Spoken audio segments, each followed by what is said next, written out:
Hello, all you positive heads out there. Thanks for tuning your beautiful brainwaves into another episode of the Positive Head Podcast, where we are firmly convinced that creating success and happiness is rooted in understanding the ultimate nature of reality and the fact that as human beings, we are all immensely powerful fractals of the one and only source consciousness, which creates and animates all things.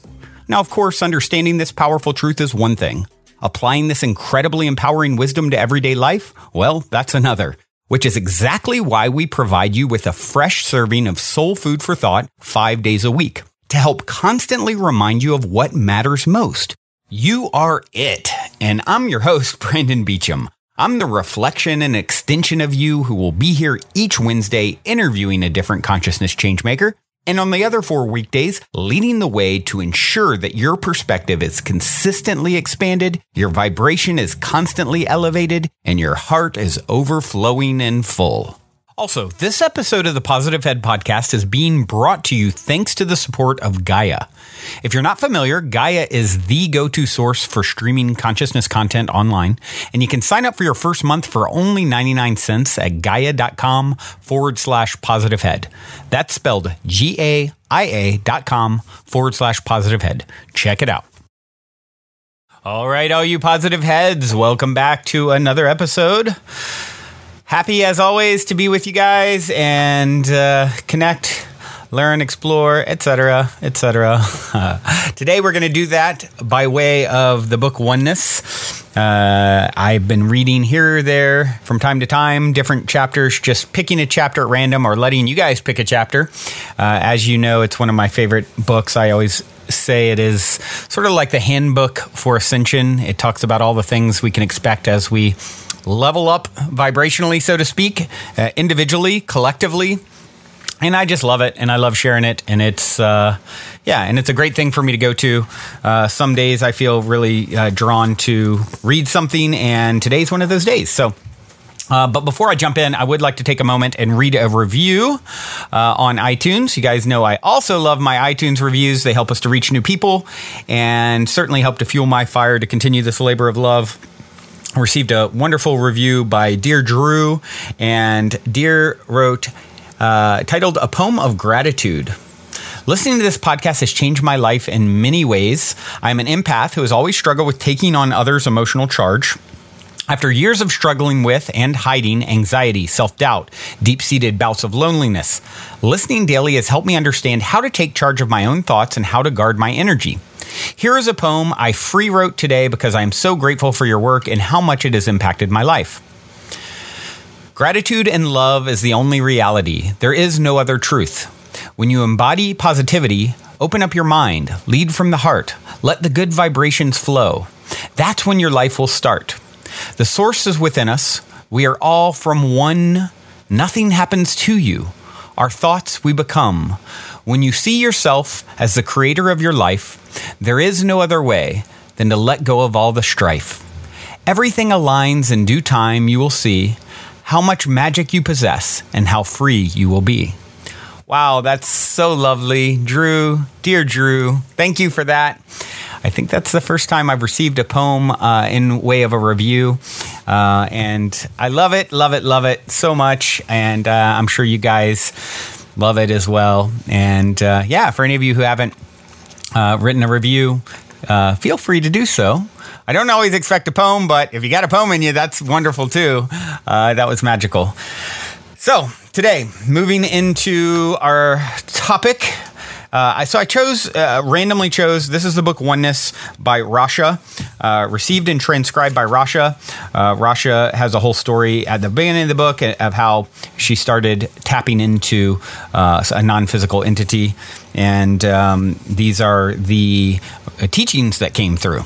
As I always say when dealing with this sort of thing, and we actually have upcoming on the show, another channel that's going to be in our next forthcoming interview, I always say about these things like, hey, would it be any weirder for an entity that's non-physical to come through a physical form than your personality coming through it. I mean, it's all of it's pretty strange, the fact that we're here at all. So for me, I'm of course very, very open to the possibility. I've certainly seen people communicate with spirit and bring things through, like from lost loved ones and whatnot, that I don't know how they come up with. I mean, I watched like this kid Tyler Henry as a medium, or Colby, who's amazing. I mean, look at the stuff that she pulls from the ether, right? So to me, this is certainly, I don't make claims that someone is or isn't channeling. I care most importantly about the message, and the message in this book is amazing. So that being said, I randomly chose chapter 41 today. I just asked myself, what should I read? That's the first number that popped in my head. So here we go. Must be an appropriate time to read chapter 41. The subject matter, it always has in this book a little description of what this chapter is going to be about: merging with the divinity within, liberation from the need for validation, embracing the state of sublime indifference, detachment from the mundane world. Okay, here we go. Whether or not you notice the otherworldly sensations that mark the heightened stages of transformation, there will be no doubt that a deep sense of inner awakening has at last begun. Quite possibly you have read or spoken of the concept of awakening, and yet you presume that this was a stage at which the transformation process was initiated. Now, well invested in your journey.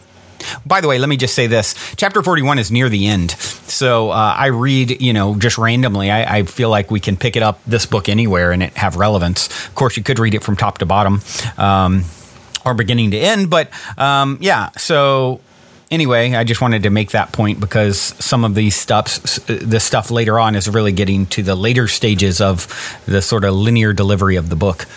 And yet you presumed that this was the stage at which the transformation process was initiated. Now, well invested in your journey, the doors within you have indeed begun to open in a different way, and you have begun to taste a new level of inner aliveness that stirs within you. You have awakened from the deep sleep of denial in which you have hibernated in a waking state all your life, and now you will have become vividly aware of the blinders with which most of the beings in your world go about their lives. Yours is a world of blame and recrimination, a world of self-righteous indignance, a world of misrepresentation and misinterpretation, a world of misunderstanding and mistrust. It is a world where the other is the unconditional adversary regardless of the intimacy of the relationship. It is a world of disillusionment and disappointment with virtually everything. Yours is a world in which you ultimately distance yourself emotionally from everything you ever held dear in an effort to avoid further pain. And ultimately, in the impetus behind that instinctive action, you distance yourself from yourself. You recognize and set to one side everything that has characterized the identity you invested a lifetime in creating. For at last, this mask has ceased to be recognizable to you as yourself. The complexities of the role you've crafted for a lifetime comprise values and behaviors you cannot imagine yourself exhibiting. And it begins to feel like the person you have been for most of your life is someone else. The you who now resides in your body and wears your identity has transcended much of the reflex reaction and culturally induced response mechanism with which you were equipped upon emerging in this reality.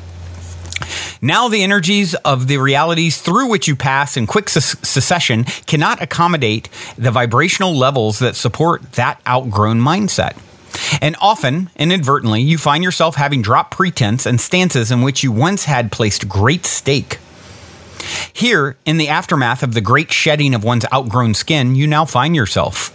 And the temptation is great to cast the scraps of all that once was valid and meaningful into the trash, and to turn your back and walk away. Ah, if only it were that simple. But naturally, it's not. You wouldn't have wanted it to be, for the object of this exercise is oneness, not separation. And that includes oneness with all you have ever been. You cannot hope to ascend into the embrace of the higher energies with a whitewashed identity and gaping holes in your history. The aspects of self that await your imminent arrival do not hope for part of you. The aspects of self that await your imminent arrival do not hope for part of you. They are waiting patiently for all of you. And the integration of all the fragments of your identity that you'd rather not look at are the ones most needed in your loving embrace. You are no more or less who you now are than all the mask you have worn and all the posturing you have demonstrated along the way. All of it are integral parts of an identity that seeks resolution, not in the act of discarding what was, but in the act of integrating all of it into the composite of what is. So by all means, you can change your name, change your residence, change your fashion statement, and change your professional identity. You can change the people with whom you share relationships and change the way you relate to the world. Yet the change that is more significant is not one that is expressed. For the act of expressing anything is a statement of recognition of the importance one places on all that is external and its opinion of you. The change that is significant is not one that needs ever to be seen or heard or known, for the only one that needs to know it is you. You have connected with the timeless. You have opened to the possibility of transcending all that defines your existence and the world that gives it definition and form. And in embracing that inner glow of recognition of the kindredness of the most intangible connection of all, you take the quantum leap. For the higher awareness and the sense of connectedness you hope to embody is no more and no less than your own self. It feels kindred because it is kindred. It is you, as is the one who speaks with you now. The God you would hold exalted and worship from afar is no further away than your own heart. The dimensions you hope to bridge in your travels on the sacred journey are not out there somewhere. They are also within you. The aspects of your own beingness that have suffered with you and rejoice with you are all within you. And the illustrious past lives who have shared this lifetime are within you, as are the future selves who act out the scripts you believe to be yet unwritten. All are within you, harbored in the sacred core of your eternal being. You are birthing the one who personifies the culmination of that entire body of experience. And that one recognizes the comfort and familiarity of the divine essence you hold within. There's nothing foreign or otherworldly about experiencing your connectedness with God. For it is none other than your very own divine essence, ever present within you, that reaches out in that embrace. It is not something that suddenly enters. It is something that is never left. It does not matter whether or not you believe that you are capable of connecting with God, that the one who speaks with you now dwells within your own being. It does not matter whether or not you can debate the point brilliantly with those who will presume that you have lost your mind at the mention of such ideas. And it surely does not matter whether you alter your life dramatically or go about your business like nothing ever happened. None of it matters at all. When you have experienced the harmony of that heartfelt glow, even for a fleeting moment, the knowingness is indelibly etched upon your consciousness, and that level of knowingness cannot be forgotten. You can certainly pretend to yourself that you have not tasted what you know you have. You can surely protest your spiritual innocence long after the initiation of your heart. But once awakened, your knowingness will not be forgotten. It will resurface and nudge you into remembrance when you least expect it to. It will emerge with that familiar kindred glow, just to remind you that you have not been forgotten. Oneness has no agenda with regard to the timetable of your transformation. It does not matter whether you embrace who you really are this year or even in this lifetime. For time, as it truly is, has no relation to the illusions and the linear dream you call your life. We are here waiting patiently for you, as we have been for all eternity. We are willing to wait. We will wait forever if necessary for you to work this out. And if it takes forever, you are no less our beloved. The stage of your journey at which your recognition crystallizes brings with it, once again, the sense of a plateau. From this vantage point, you are able to see quite clearly the territory that has been covered. And you are able to recognize the gift in this time of resting and the assimilation of all that has come to pass. For now, there are no longer the doubts that once eroded your path and made the traversing of certain stretches of terrain difficult and exhausting. Here, in the clarity of this place, the way has been eased for you. There's a sense that the obstacles that have thus far littered your path have been cleared away. And at last you have the opportunity to integrate the understandings of what has transpired within you with the newfound simplicity of your life circumstances. The complexities that anchored you into a seemingly unending spiral of difficulties have now been released and relegated to a distant place. And the recognition is unmistakable that from this point forth, the journey leads within. You will wish to spend extended periods of your time in blessed isolation now, and you will find yourself withdrawing your energies and your presence from virtually everything that once held your attention. Now you feel great indifference toward what is transpiring politically and what is transpiring socially in a world in which you once counted yourself as fully present. From where you now stand, all of it appears irrelevant. The details of the external world do not interest you now, for your interactions with others are invariably fraught with discord. It is as though you were still a magnet for the irritability and disgruntled reactions of everyone with whom you have even casual contact. And indeed, that is exactly what you have become. For as you transcend the allure of mundane concerns, certain residual energies within you continue to magnetize experiences of a corresponding vibration, which manifest as adversity on the parts of others. Until these energies can be released fully, you will find that you continue to experience a barrage of inconsequential incidents that are calculated to be irritating. It is your action to this kind of provocation that determines how long you will need to linger at this level. For this stopping place is for the ultimate resolution of all the residual vibrational baggage you carry within you.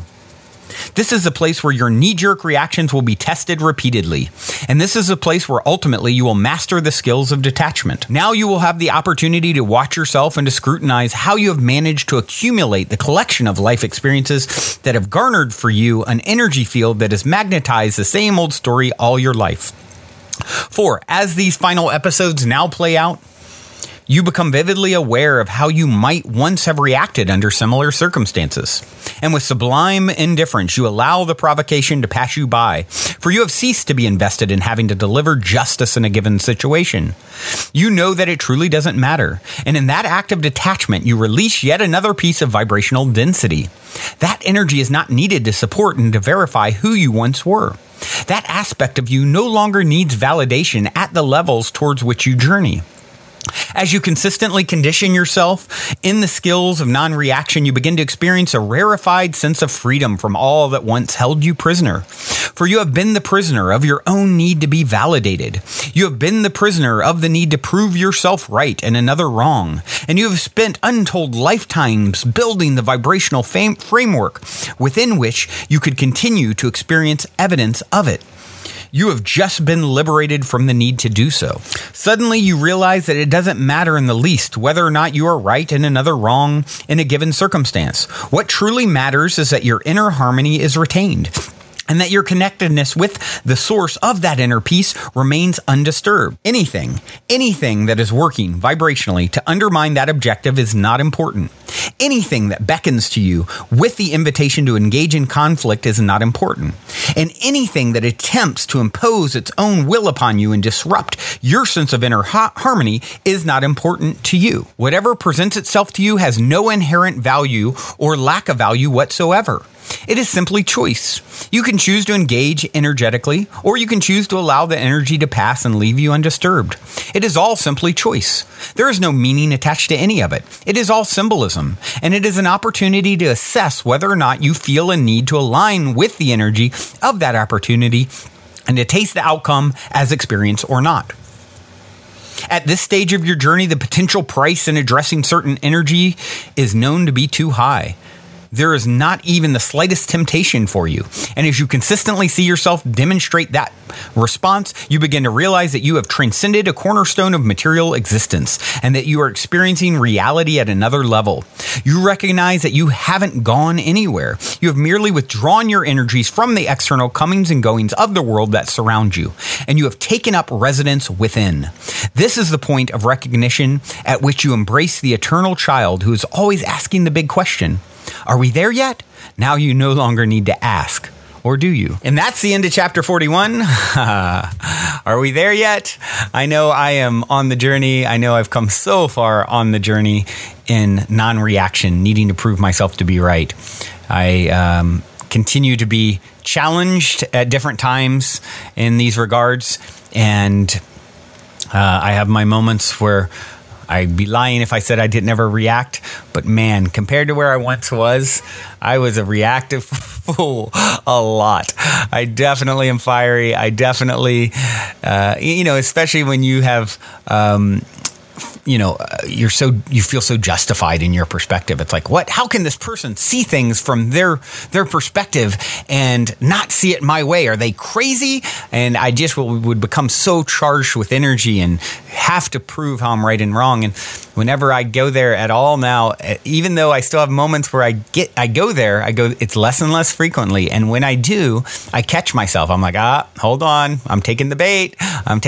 And when you can distance yourself from these external props in your movie that are just there to serve you, it's like, ask yourself the question. Let's say someone is being ludicrous and so unfair and unreasonable.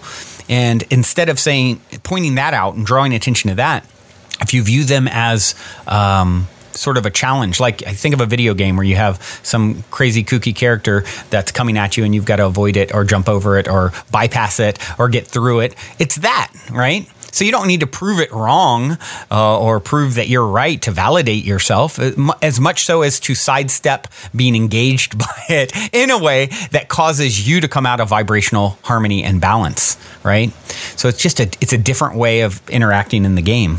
And I know we're all making steps in this regard, and for that I applaud you. I applaud you because that is, I know for me, it's been quite a journey to make progress. And like I said, I still have work to do. We all still have work to do. The journey is the goal. We wouldn't be here if we didn't have growth ahead of us, right? We would have checked out and went elsewhere. So we're here because we're all still growing, but I definitely applaud you guys because anyone listening to this episode, this podcast, you have made progress in this regard, or you're certainly about to, as that information sinks into your soul and being and heart, and you take it on. You take on the wisdom that was just shared in that chapter, and you start applying it. You've already done it. It's already happened. It may be in front of you linearly speaking, but time is an illusion. You've already done it. So congratulations. I applaud you all. I love you all. Until next time, I have a wonderful song to leave you with. This is Feverkin. I love what Feverkin's doing here. He has a project called the Calendar Project, and every month releasing a different track from that month. So you started with January, and I guess it'll end this year on December, right? So 12 tracks. And this particular track is from April. So this is Feverkin from the Calendar Project, the song April. Hope you enjoy. Also, if you're craving more consciousness elevating content, be sure to check out Gaia, which is my personal go-to source for streaming consciousness content on the web, where you can stream an incredible 7,000 plus exclusive videos covering 5,000 years of wisdom. As you all hear me constantly say, it's a daily conscious effort to maintain an elevated vibration. And if you're looking to journey deep down the rabbit hole to do so, then Gaia is the best place I know of to do it, period. And you can sign up for your first month for only 99 cents at gaia.com/positivehead. That's spelled GAIA.com/positivehead. Check it out.